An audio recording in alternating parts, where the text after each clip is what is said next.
MLA కోన రవికుమార్పై Kasturba Gandhi school principal Soumya ఆరోపణలు చేశారు. ఈ ఆరోపణలపై దళిత నేతలు, టీడీపీ నేతలు ఆందోళన చేస్తున్నారు. ఆమె ఆరోపణలు సరికాదు అని చెప్పేసి అంటున్నారు. అసలు వాళ్ళ వెర్షన్ ఏంటనేది కనుక్కునే ప్రయత్నం చేద్దాం. చెప్పండి, అసలు ఆమె ఎందుకు ఈ ఆరోపణలు చేశారు? ఎమ్మెల్యే గారిపైన సంచలన ఆరోపణలు చేశారు, దానిపైన మీ వెర్షన్ ఏంటి? సార్, ముందుగా బిగ్ టీవీ ప్రేక్షకులందరికీ నమస్కారం.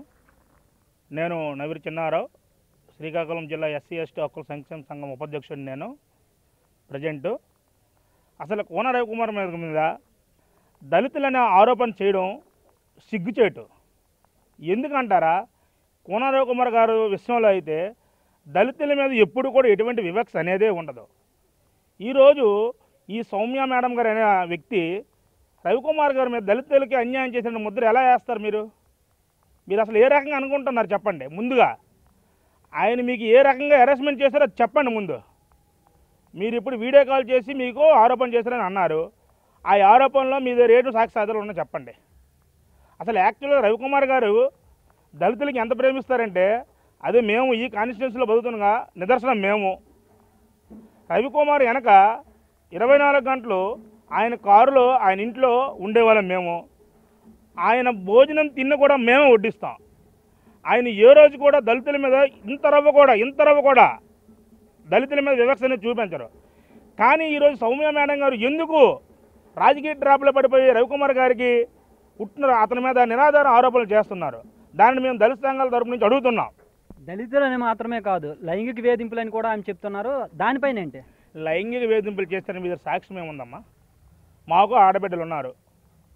అలా అన్యాయంగా ఉట్టుకుంటున్న రవికుమార్ మీద కానీ మీరు నిందలు వేయకండి. అసలు దళితులకి మీ మీద లైంగిక ఆరోపణలు అంటున్నారు. ఆ ఆరోపణలు సాక్ష్యాలు చూపించండి. మీకు ఇక్కడ ఏమైనా రుజువులు ఉన్నాయా? మీరు రుజువులు చూపించగలరా? చెప్పండి. రుజువులు లేకుండా మీకు ఉద్యోగరీత్యా వచ్చిన సమస్య కోసం అసలు దళితులకు అంట కలపడం ఏంటి? మీరు ఇన్ని సంవత్సరాలు ఎక్కడైనా దళితుల కోసం ఏ రోజైనా మీరు పోరాడి వచ్చారా? కనీసం దళితుల పిల్లల కోసం ఏదైనా మీరు ఒక ప్రిన్సిపల్గా ఉండి దళిత పిల్లల కోసం మీరు ఏదైనా చర్యలు తీసుకున్నారా?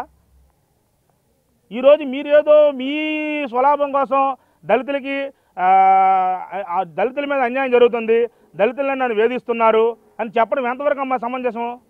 ఒకసారి మీరు చెప్పండి.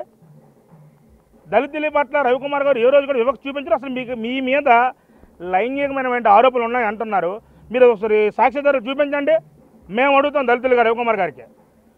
మీరు ఉద్యోగ రీత్యాలో ఏదో తప్పులు చేస్తూ మీ తప్పులు కప్పుచ్చుకోవడానికి దళితులు వాడడం ఏంటి? అసలు కాల్స్ కూడా లేట్ నైట్ కాల్స్ కూడా చేస్తున్నారని చెప్పేసి అంటున్నారు. దానిపైన మీ వెర్షన్ ఏంటి చెప్పండి. కాల్స్ అంటే అమ్మ మీరు ఒక్కలే ఉన్నారా కాల్లోనా? మీకు చేశారు, ఆయన అనుచరులు చేశాను అంటున్నారు. అనుచరులు చేసేటప్పుడు ఆ కాలులో మీరు ఒక్కలే ఉన్నారా? మీరు ఒక్కలే ఉంటే మీరు ఒక్కరితో చూపించండి. మీతో పాటు ఇద్దరు మహిళలు పక్కనే ఉన్నారు కదా. ఆయన ఏమైనా అసంబద్ధమైన మాట్లాడితే ఆ ఇద్దరు మహిళలు కూడా ఖండిస్తారు కదా. ఈరోజు వాళ్ళు తోటి ఉద్యోగస్తులే కదా, వాళ్ళు మీతోటి పాటు ప్రిన్సిపల్లే కదా, 2 స్కూళ్ళకు కూడా వాళ్ళు ఖండిస్తారు కదా. వాళ్ళు లేని మీరు ఒక్కరు అన్నం ఏంటమ్మా? ఏమని మీకు ఆయన ఎప్పుడైనా స్పెషల్గా మీకు అనుచరులతో కానీ ఆయన కానీ మీకు ఏదో ఒక్కరోజు ఫోన్ చేశారా? ఫోన్ చేస్తే ఆ వీడియో కాల్ బయట పెట్టండి. మీరు బయట పెట్టకుండా లేనిపోయిన ఆరోపణలు చేసి నన్నే లైంగిక వేధించారని చెప్పడం ఎంతవరకు కరెక్ట్? మీకు అది అయితే కరెక్ట్ కాదు. మేము నమ్మము, మేము దళితులమే అని రవికుమార్ గారు ఏంటో మాకు తెలుసు. రవికుమార్ గారు ఇంట్లో ఆయనకి భోజనం పెడుతుందో దళితుడు, ఆయన కారు డ్రైవర్ దళితుడు, ఆయనతో పాటు కారులో ప్రయాణం చేస్తున్నాం మేము దళితులం. ఏ రోజు కూడా మా ఆడబిడ్డల పట్ల కానీ మా పట్ల కానీ కోన రవికుమార్ గారు ఎక్కడ కూడా దళిత వివక్షని చూపించలేదు. మీరైతే మాట్లాడుతున్నారు, ఎంతవరకు ఎమ్మెల్యే గారు ఎంతవరకు రెస్పాండ్ అవ్వలేదు? ఇంత విషయం జరుగుతున్నా కానీ ఎందుకే రెస్పాండ్ అవ్వలేదు? ఎమ్మెల్యే గారు ఖాళీగా లేరండి.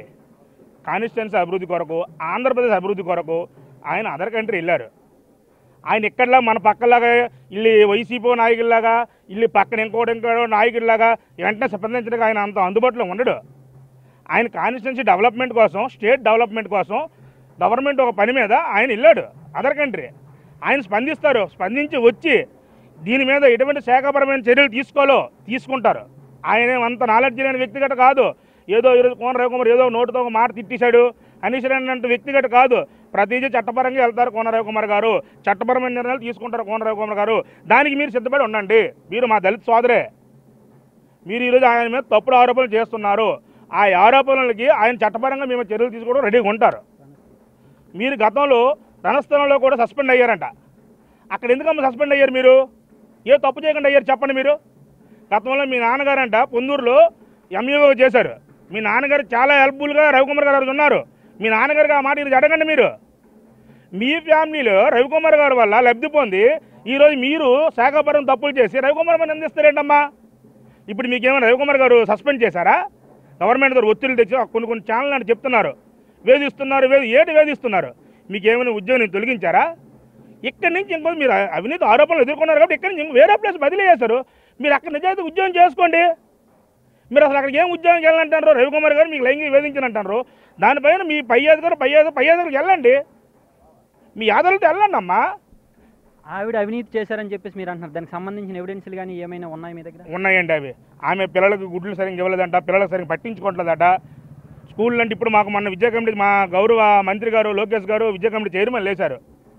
మినిమం ఆవిడ స్కూల్కి వెళ్తే చైర్మన్ కూడా విలువరంట. పిల్లల బాధలు చూసి ఇన్ టైం డ్యూటీకి రారంట. మా కానిస్టేబుల్ చెప్పుకుంటున్నారు, మా చైర్మన్ చెప్తున్నాడు. ఆవిడ చేసిన ఆరోపణలు పిల్లలు చెప్తున్నారు, సహచరులు చెప్తున్నారు, స్టాఫ్ చెప్తున్నారు ఆవిడ పట్ల తీరు. మీరు అవన్నీ చూడండి ఒకసారి సీట్లు. ఏ రోజైనా పేద పిల్లలు మీరు న్యాయం చేశారమ్మా? మీరు చేసిన తప్పులు కప్పుచ్చుకోవడానికి రవికుమార్ మీద నిందలు. రవికుమార్ గారు అయితే దళితుల మీద ఏ రోజు వివక్ష చూపించలేదు, చూపించరు. ఈరోజు మేమందరం ఇక్కడ దళితులుగా బతుకుతున్నాం. ఆయన ఇంట్లో మనుషులమే, రవికుమార్ ఇంట్లో మనుషులమే దళితులు ఉన్నారు. ఆయనకు వంట చేసిన వాళ్ళు, ఆయనకు వండి పెట్టిన వాళ్ళు, ఆయన కార్ డ్రైవర్ నడిపించిన వాళ్ళు కూడా మేము దళితులమే. ఈరోజు ఈ కాన్స్టిట్యూన్సీ ఈ స్థితిలో రవికుమార్ గారి వల్లే ఉన్నాం దళితులం.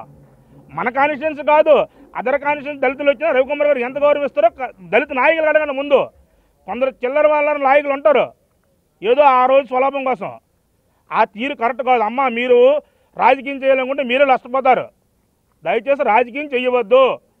రవికుమార్ గారు లాంటి మంచి లీడరు, అసలు ఉన్నతమైన లీడరు, సబ్జెక్ట్ ఉన్న లీడరు, అటువంటి లీడర్లకు దయచేసి మీరు అబుసుబాలు చేయకండి, మీరే అబుసుబాలు అయిపోతారు. ఈ సందర్భం నేను తెలియజేస్తున్నాను. అది చూస్తున్నారు కదా, ఆవిడ అవినీతి ఆరోపణలు, ఆవిడ అవినీతి చేసింది గుడ్లకు సంబంధించిన విషయం కావచ్చు, పిల్లలకు వచ్చేటటువంటి ఫుడ్ విషయంలో కావచ్చు. ఆవిడ పిల్లలకు పెట్టకుండా సైడ్ చేయడం వల్లే ఆవిడని ట్రాన్స్ఫర్ చేయాల్సి వచ్చింది. ట్రాన్స్ఫర్ అయ్యారు అంతే తప్పించి ఆవిడ మీద ఎలాంటి వేధింపులు కానీ ఏం కానీ లేవు. ఒకవేళ నిజంగానే వేధింపులు ఏమైనా చేసినట్టు ఉంటే ఆధారాలు చూపించండి, మా దగ్గర ఆవిడ అవినీతి చేసినట్టుగా ఆధారాలు ఉన్నాయి అని చెప్పేసి టీడీపీ నేతలు, దళిత నేతలు చెప్తున్నారు. రెండోది ఇంకోటి ఏంటంటే ఎమ్మెల్యే రవికుమార్ పైన దళిత వ్యతిరేకి అనే ముద్ర వేయడం అనేది సరికాదు అని చెప్పేసి అంటున్నారు. ఎమ్మెల్యే గారు వచ్చిన తర్వాత రెస్పాండ్ అవుతారు, శాఖాపరమైన చర్యలు ఖచ్చితంగా తీసుకుంటాం, ఎట్టి పరిస్థితుల్లోని కూడా తమ పైన ఆరోపణలు చేసిన వాళ్ళని వదిలిపెట్టేది లేదు అని చెప్పేసి ఇక్కడ టీడీపీ నేతలు చెప్తున్నారు. కెమెరామెన్ నాగరాజుతో షణ్ముఖ్, బిగ్ టీవీ, శ్రీకాకుళం నుంచి.